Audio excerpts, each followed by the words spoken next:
शुभ सकाळ.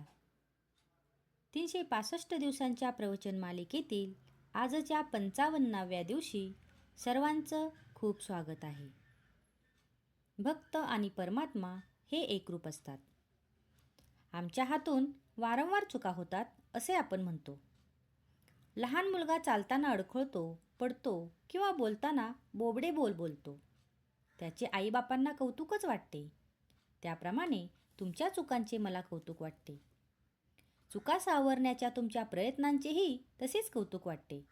म्हणून त्याबद्दल तुम्ही काही मनात आणण्याचे कारणच नाही.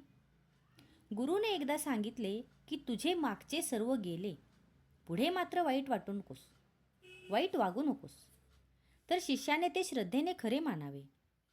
आपल्या हातून होणाऱ्या चुकांचे परिमार्जन नामच करू शकते.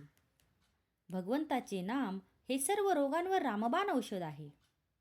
नामाचे हे औषध सतत थेंब थेंब पोटामध्ये गेले पाहिजे. ऑफिसमध्ये सुद्धा ते आपण बरोबर घेऊन गेले पाहिजे. विद्वान, अडाणी, श्रीमंत, गरीब सर्वांना हे औषध सारखेच आहे. जो पथ्य सांभाळून हे औषध घेईल त्याला याचा गुण लवकर येईल. एखादा मुलगा मी विहिरीत उडी घेणार असे म्हणून हट्ट धरून बसला तर बापाने त्याचा हा हट्ट पुरवायचा का त्याला समजावून तोंडात मारून तिथून बाजूला काढायचे? त्याप्रमाणे तुमचे विषय मागण्याचे हट्ट आहेत. खरा भक्त कधीही दुःखी कष्टी असत नाही. आपल्याला समाधानात असतो. मग तो कितीही दरिद्री किंवा व्याधीग्रस्त का असेना. अमुक एक हवे ते मिळाले नाही म्हणजे सामान्य माणसाला दुःख होते. भक्ताला कसलीही आस नसते, त्यामुळे त्याला दुःख नसते. तो आणि परमात्मा हे एकरूप असतात. परमात्म्याची इच्छा हीच त्याची इच्छा असते.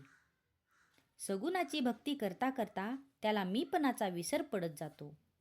मी नसून तूच आहेस ही भावना त्याच्या मनामध्ये दृढ होत जाते. शेवटी मी नाहीसा झाला की राम, कृष्ण वगैरे नाहीसे होतात आणि परमात्मा तेवढाच शिल्लक उरतो. आजारामधून उठलेल्या अशक्त माणसाने जसे काठीच्या आधाराने चालावे त्याचप्रमाणे प्रापंचिकाने सगुण भक्तीने तरून जावे.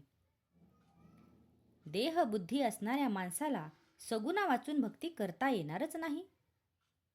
भगवंताला आपण सांगावे की हे भगवंता, तुझी कृपा माझ्यावर असू दे आणि कृपा म्हणजे तुझे स्मरण मला अखंड राहू दे.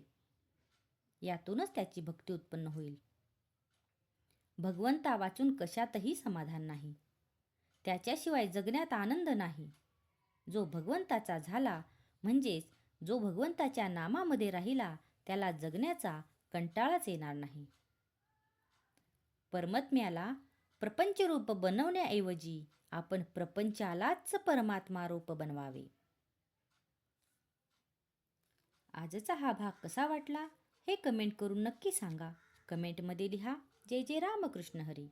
आणि अशाच अधिक माहितीसाठी आजच ब्रह्मांड नायक चॅनलला सबस्क्राईब करा. जय जय रामकृष्ण हरी.